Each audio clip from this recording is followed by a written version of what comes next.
गरीब भाई की कुंवारी और शादीशुदा बहन। हर तरफ शहनाई की धूम थी, मगर उस गरीब भाई की आंखों में आंसू भरे थे। बहन की विदाई जो थी। लक्ष्मी, तैयार हो गई तू? लक्ष्मी को दुल्हन के रूप में देखकर उस भाई की आंखें डबडबा गईं। लक्ष्मी ने भराए स्वर से पूछा, भैया बताओगे नहीं कैसी लग रही है आपकी बहन? एकदम जूही की कली सी लग रही है। ए लक्ष्मी, तू खुश तो है ना? लक्ष्मी रोते हुए नरेश के गले लग गई। भैया।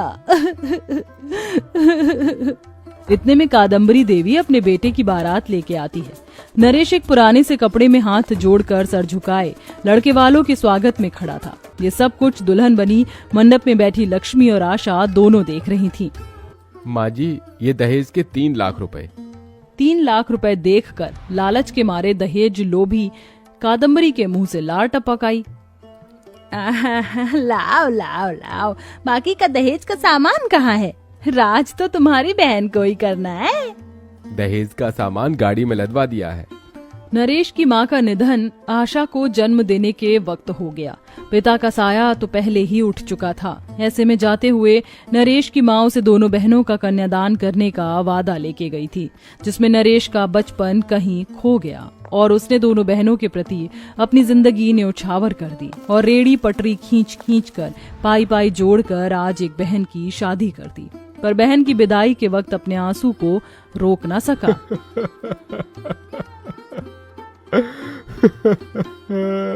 अपने गरीब भाई को इस तरह से रोता देखकर लक्ष्मी वही गीत गुनगुनाने लगी जो बचपन से वो गाते आ रही थी।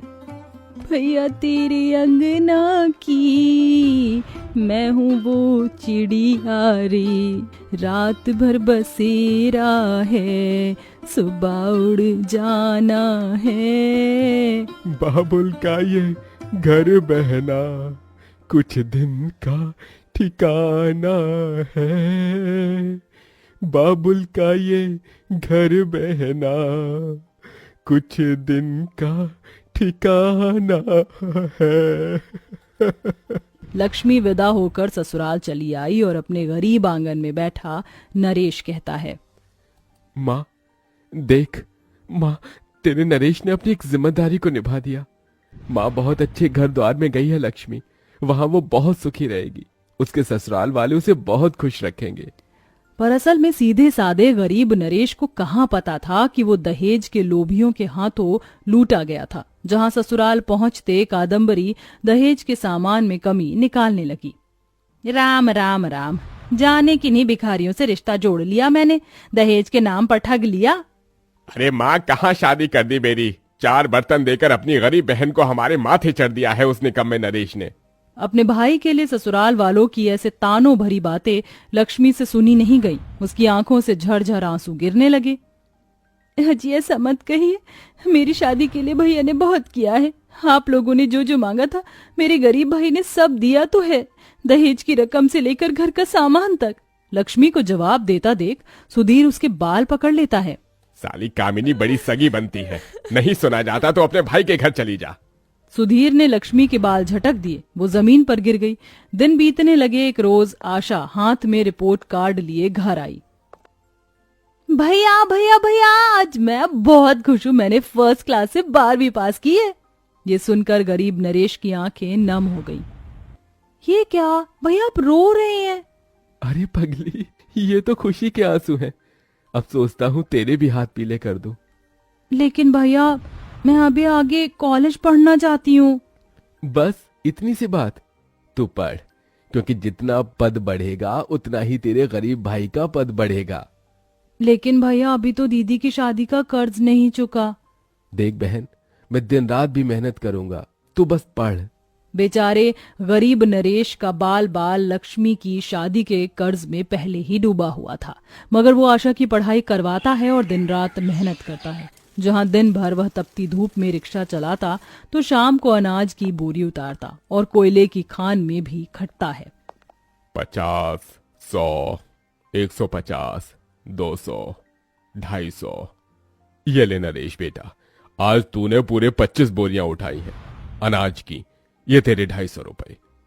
बहुत बहुत शुक्रिया काका। सिमोन काका, मेरे लायक कोई और काम हो तो बताना। नरेश बेटा, पहले ही तू जरूरत से ज्यादा काम कर रहा है। चेहरा देख, अपना शरीर भी कमजोर सा हो गया है तेरा, थोड़ा आराम कर ले। काका, लक्ष्मी तो अपने ससुराल में खुश है। एक बार आशा भी पढ़ लिख जाए तो उसकी भी शादी कर दूं, फिर आराम ही करना है मुझे। भगवान तुझ जैसा भाई हर बहन को दे बेटा।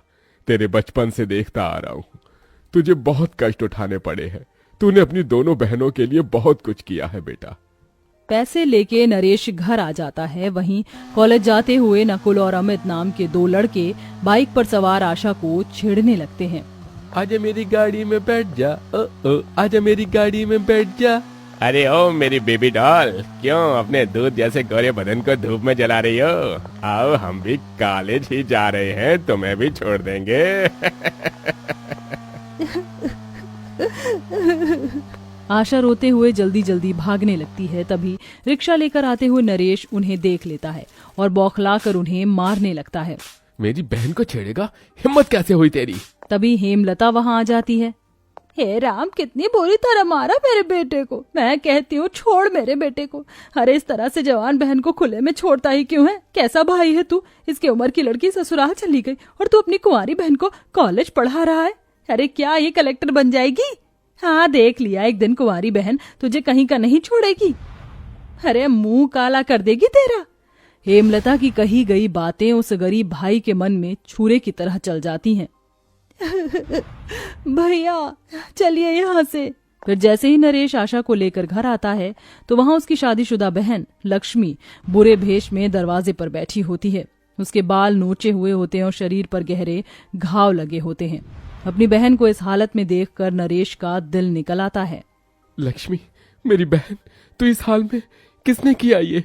तभी लक्ष्मी अपने ससुराल वालों के किए अत्याचारों को याद कर भाई के गले लगकर फूट फूट कर रोने लगती है। भैया, मेरे ससुराल वाले बहुत अत्याचारी हैं भैया। वो घर नहीं, नरक है भैया। मैं बात करूंगा उनसे। लक्ष्मी, वो मेरी बहन के साथ ऐसा कैसे कर सकते हैं? अगले दिन नरेश अपनी दोनों बहनों के साथ लक्ष्मी के ससुराल के द्वार पर आता है। नमस्ते माँ जी। तभी कादम्बरी अकड़ती हुई बोलती है, ओह, आ गया बहन का मसीहा बनकर। ऐसी भी क्या गलती हुई मेरी बहन से जो आप लोगों ने इसे घर से निकाल दिया? शादीशुदा बहन भाई के घर नहीं, अपने ससुराल में रहती है। सही कहा साले साहब, पर अगर तुम चाहते हो शादीशुदा बहन ससुराल आ जाए तो फिर मुझे एक बढ़िया सी महंगी गाड़ी दे दो, फिर देखना तुम्हारी बहन को घुमाऊंगा फिराऊंगा। जीजा जी, मैं गरीब, गाड़ी कहाँ से खरीद कर लाऊंगा? पता था तेरी औकात नहीं। एक रास्ता और है, अपनी कुंवारी बहन को यहाँ छोड़ जाइयो मेरे पास। तेरी शादीशुदा बहन भी खुश और कुंवारी भी। ये सुनकर गरीब नरेश बौखला कर सुधीर का गिरेबान पकड़ लेता है। अगर तू मेरी बहन का सुहाग नहीं होता तो मैं तेरी जान ले लेता। नरेश अपनी कुंवारी और शादीशुदा दोनों बहनों को लेकर घर चला आता है। अब लोग भी तरह तरह की बातें बनाने लगते हैं और नरेश को भाई होने के लिए भी धिक्कारते हैं। लोगों की ताने भरी बातें सुनकर उस गरीब भाई का मन चीख चीख कर रोता है। तभी एक दिन काम खत्म करके घर लौटते वक्त नरेश देखता है कि भीड़ के अंदर सुधीर बेहोश पड़ा होता है और उसके शरीर से खून बहे जा रहा था।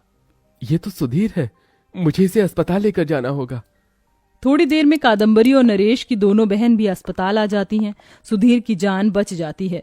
भैया कैसे है वो? कहाँ है वो? मुझे उनसे मिलना है, मुझे उनके पास लेके चलिए। नरेश अपनी दोनों बहनों को लेकर अंदर आता है। तभी सुधीर नजर झुका लेता है। लक्ष्मी, मुझे माफ कर दो, मैं तुम्हारा गुनहगार हूँ। लक्ष्मी, मैंने तुम पर जुल्म किया। भैया, मैं धिक्कारता हूँ खुद को। मैंने आपकी बहन के साथ इतना बुरा किया, फिर भी आपने मेरी जान बचाई। कसूरवार तो मैं भी हूँ नरेश, माफ कर दे मुझे बेटा। बहू चल अपने घर चल। अपनी बहन का घर बसते देख उस गरीब भाई की आंखें भीग गईं। जा लक्ष्मी, अपने घर जा, खुश रह बहन। तेरी खुशी में तेरा गरीब भाई खुश है। अपना घर बसा, जा बहन जा। लक्ष्मी अपने ससुराल लौट आती है। वहीं दिन रात खुद को मेहनत में झोंककर आशा जिला कलेक्टर बन जाती है, जिससे कि लोगों का मुंह हमेशा हमेशा के लिए बंद हो जाता है। गरीब नरेश एक पिता की तरह अपनी बहनों के लिए भाई का फर्ज निभाता है।